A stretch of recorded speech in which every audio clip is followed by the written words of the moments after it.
IDFC. Let's work together to implement the Sustainable Development Goals towards 2030 and beyond.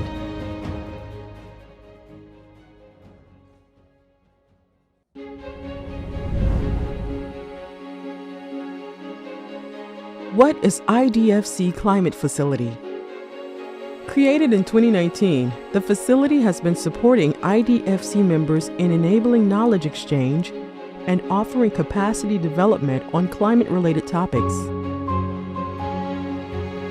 Our 3 goals: to strengthen climate finance expertise and capacities, to originate and develop joint climate projects, to institutionalize and facilitate collaborative work among members on climate change. Our activity lines: knowledge sharing, capacity building.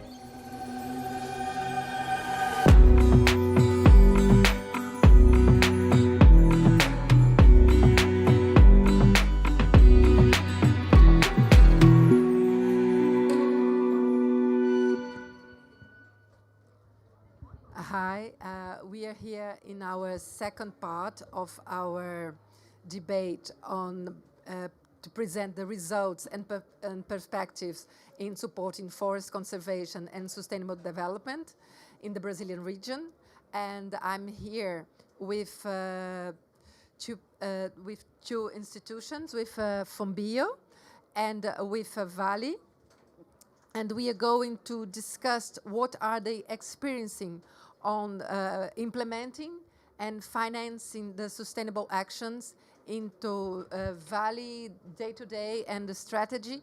And with Fombio, there's a very important player in developing and implementing projects throughout Brazil.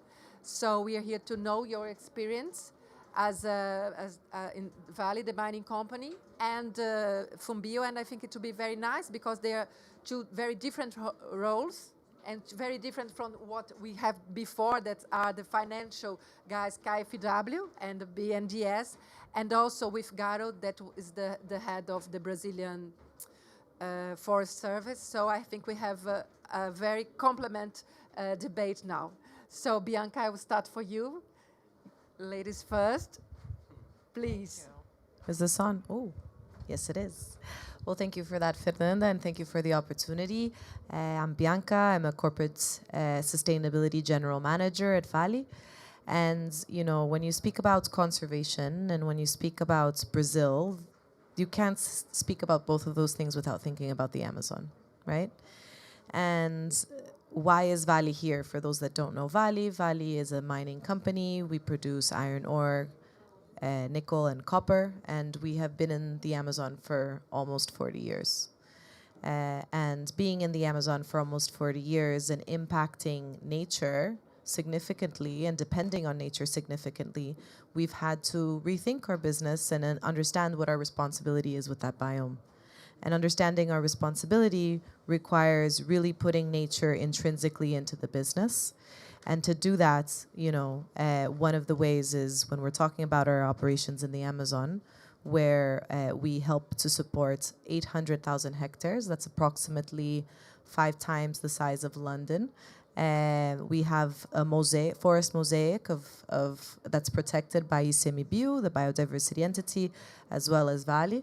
And we've been supporting that conservation and protection of standing forests for those 40 years. And our operations there are 3% of that mosaic, right? So we're altering, yes, and impacting, yes, but also protecting and restoring. And when you think about that and you think that 60% of our output comes from that location, you begin to understand how important nature actually is for Vale and for Brazil. So when we're talking about that and looking at forest conservation, we're really talking about future-proofing our business and future-proofing the territories where we're located to ensure that that is front and center. That's going to require us to look at the environment and social together.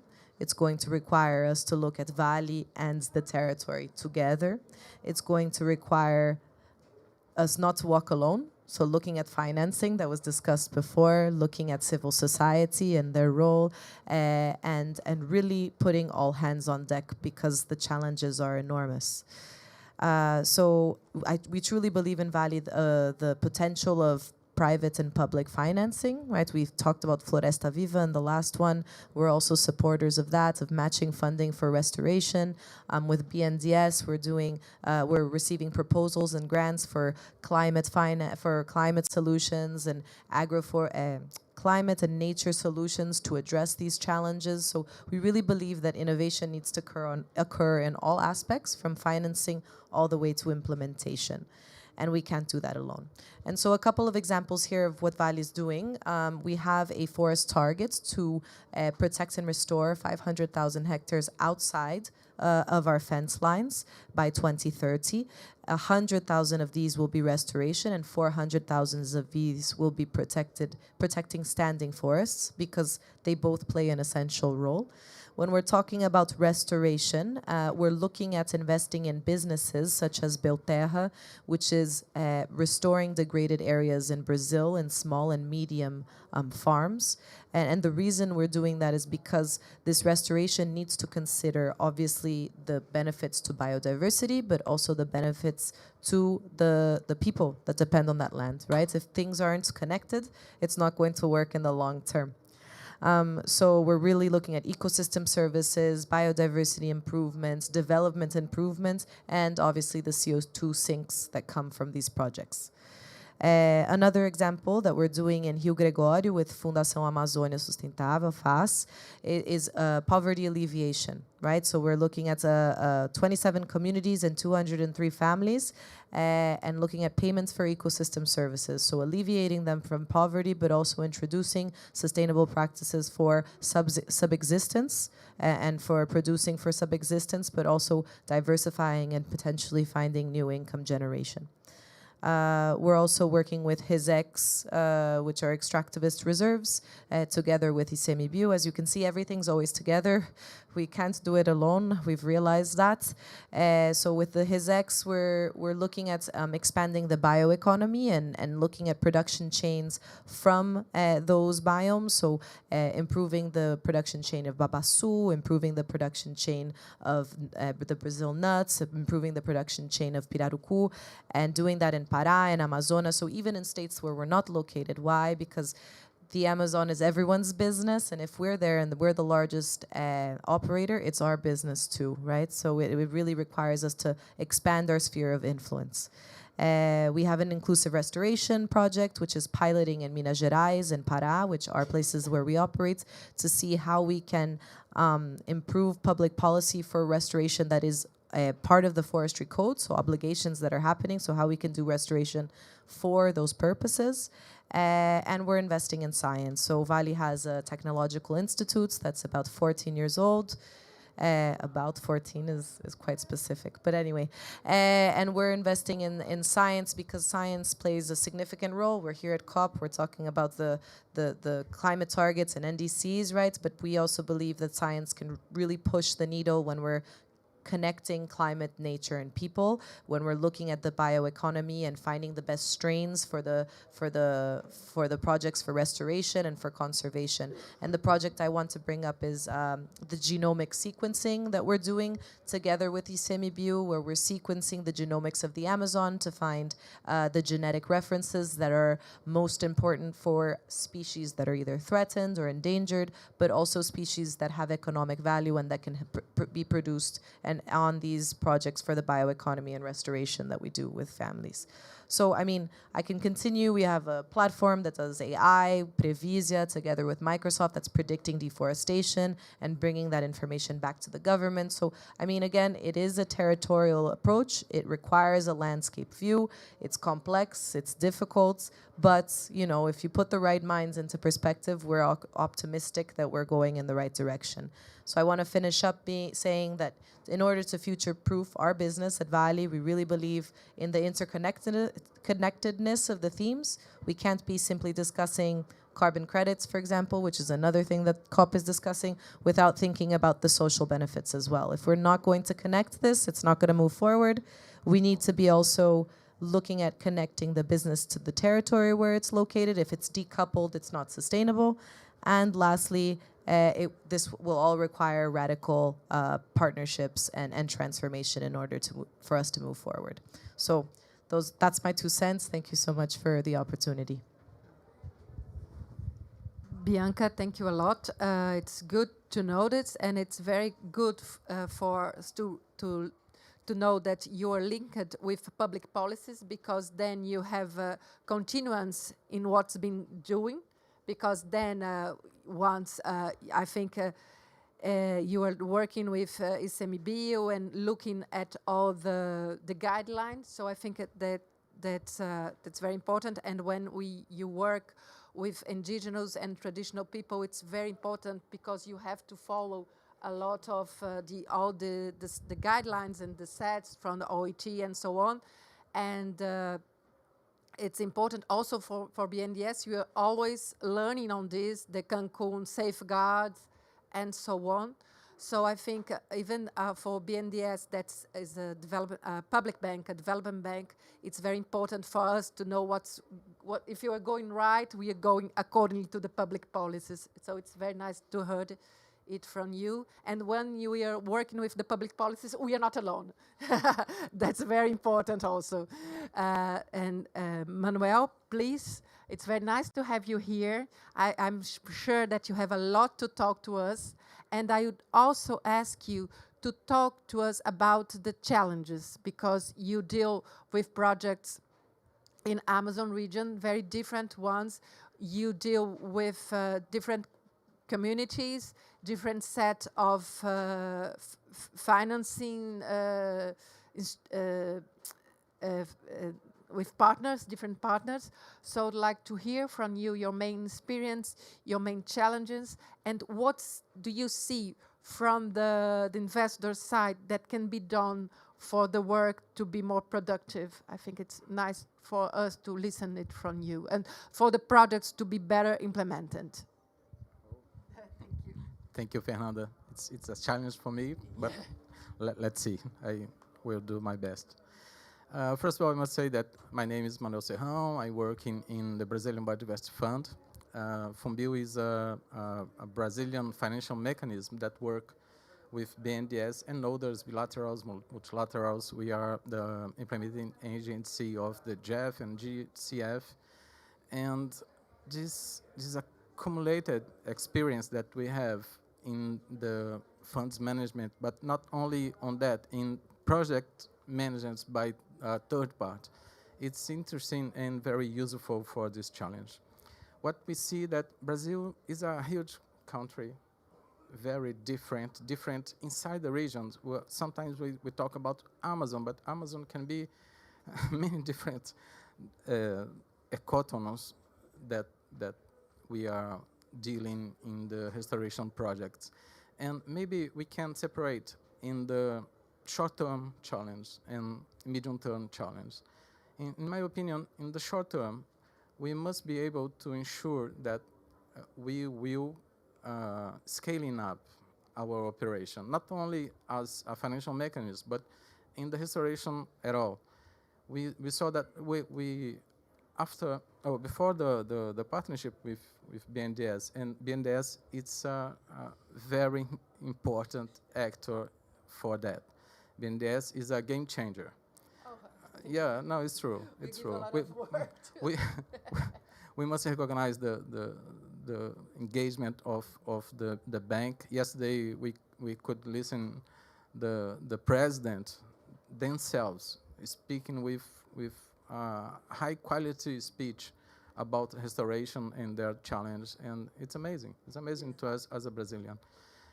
But back into my point, we had about 10,000 hectares in implementation after our partnership. With you, probably we will scale to 50,000. But our target in institutional terms is about 100,000 hectares in the process.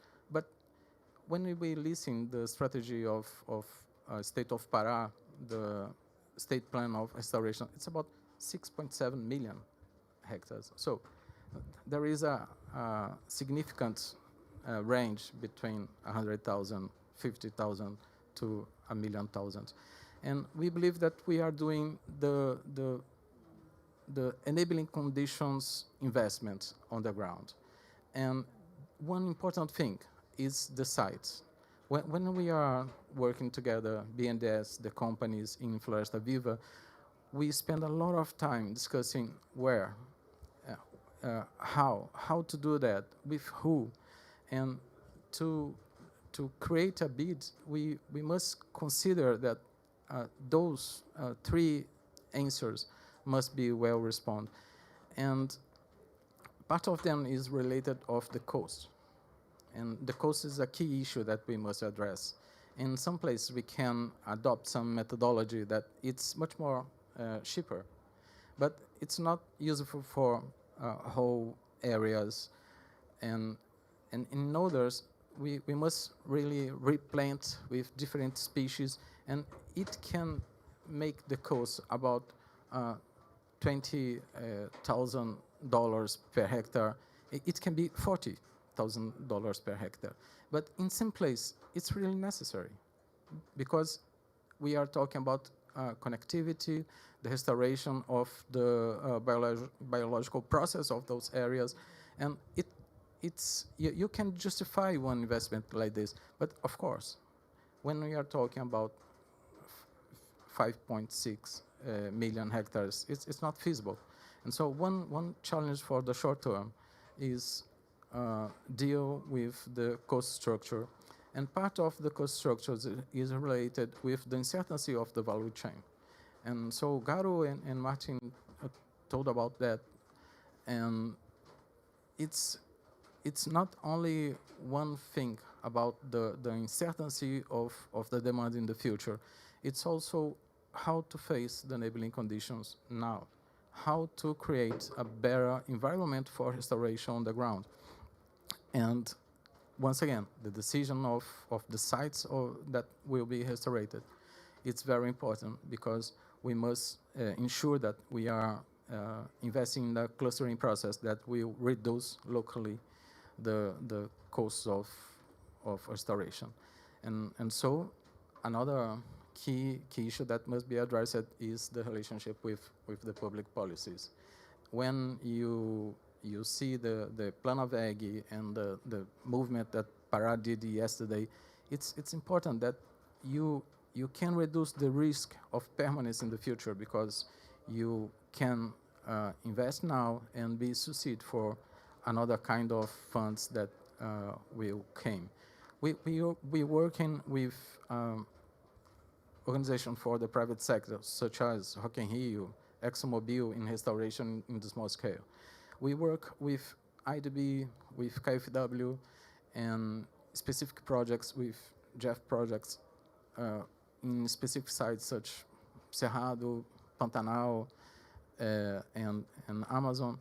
But what we are doing in Floresta Viva, it's very interesting. I think that we must recollect the data that we are producing in terms of the cost, the risks, the success rate.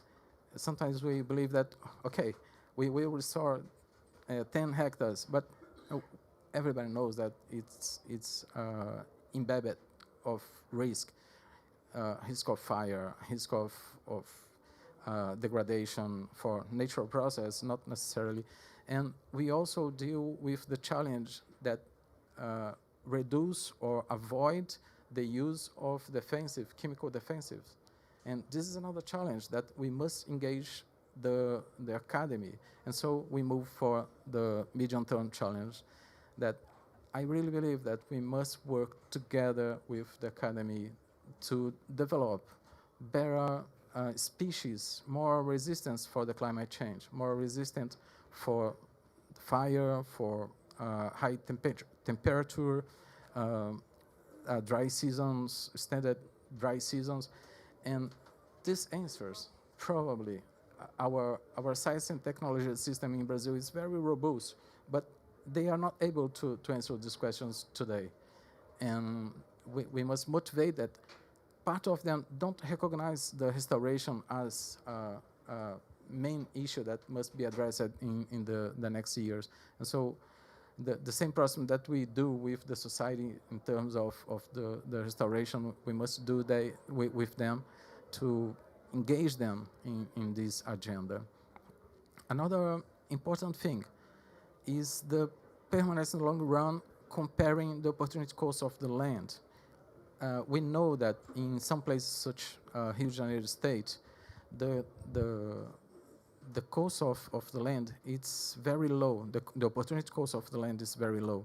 And so we have a window of opportunity to invest there and create some agro-forest clusters to create one economic vector of development for those regions. It's very important, not only for the short term, but to ensure permanence. We are adopting some strategies such using the protected areas where probably the risk in the future is very low. But even though we are talking about the protected areas, we must consider the risk of degradation or the risk of fire. And so we must also work with the ICMBio, with the PA state managers to avoid the risk of the como chama? Área tampão. The buffer zones, and those kinds of lesson learned. I think that we are using our partnership, and we will learn much more.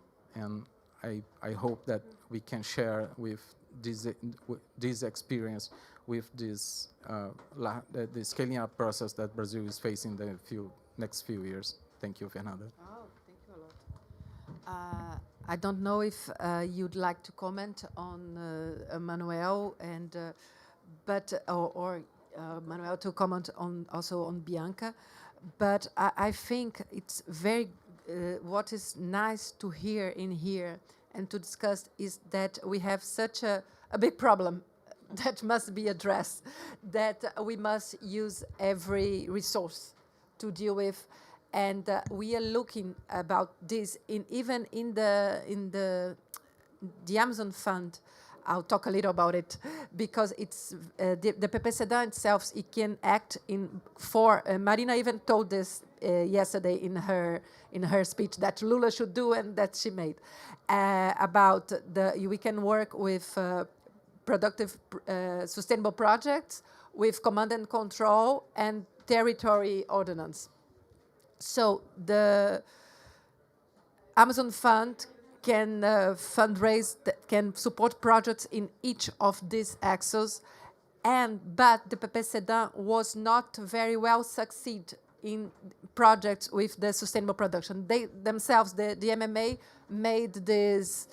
They made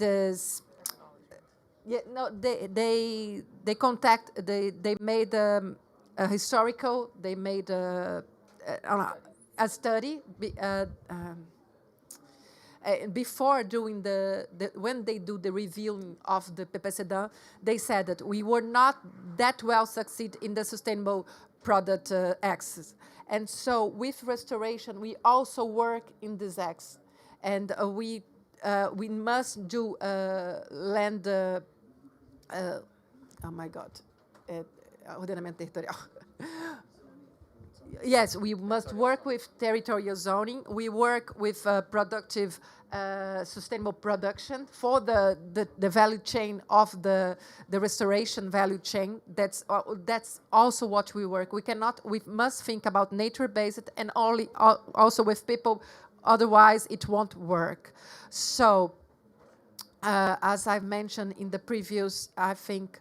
BNDES has to learn from you, and unfortunately we had so many partners, not only from the funding part with KfW and the Norway, and now we have new partners from Swiss, from the US, and yesterday from the UK, and we have many different implementation. We have ONGs like FOMBIO, we have the states, we have the union, and we learn a little bit from each other, and we are trying new programs and new instruments. And Martin, in our last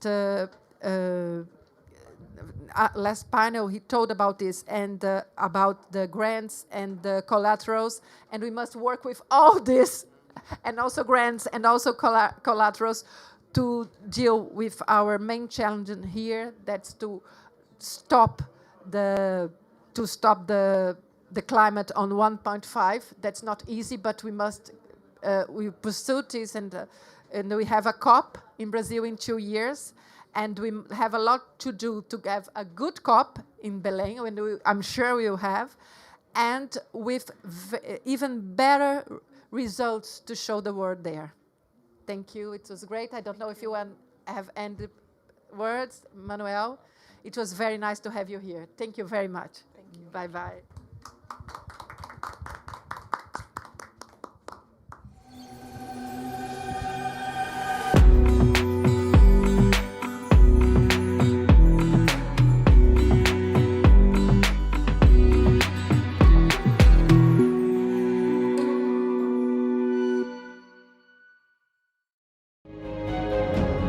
Access to international climate finance, joint business opportunities.